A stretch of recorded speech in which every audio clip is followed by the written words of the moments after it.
বলবেন এত লাগেজ নিয়ে চলে যাচ্ছিলাম?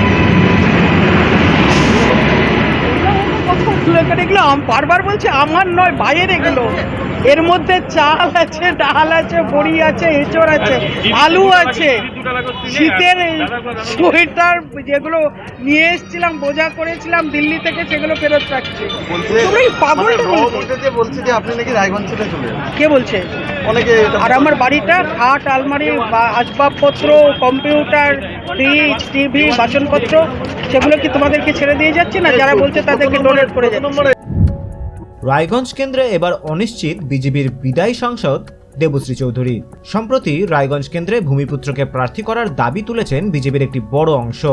এর নেতৃত্ব দিয়েছিলেন বিজেপির প্রাক্তন জেলা সভাপতি। এরপরই রায়গঞ্জ কেন্দ্রে দেবশ্রীকে প্রার্থী করা হবে কিনা তা নিয়ে জল্পনা শুরু হয়।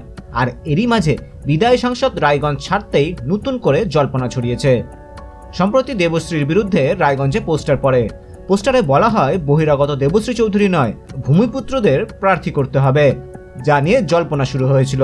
এদিকে রবিবার প্রচুর ব্যাগপত্র নিয়ে রাধিকাপুর এক্সপ্রেসে কলকাতার উদ্দেশ্যে রওনা দেন দেবশ্রী।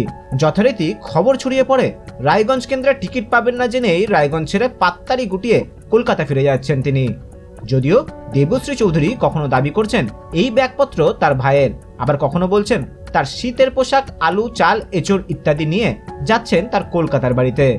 যদিও তৃণমূলের বক্তব্য দেবশ্রী চৌধুরী বুঝে গিয়েছে তাকে বিজেপি এবার টিকিট দেবে না, সেটা বুঝতে পেরেই কলকাতায় ফিরে যাচ্ছেন সাংসদ। সেই সঙ্গে বিজেপিকেও দেশ ছেড়ে চলে যেতে হবে। রায়গঞ্জ থেকে বিশ্বজিৎ সরকারের রিপোর্ট, উত্তরবঙ্গ সংবাদ।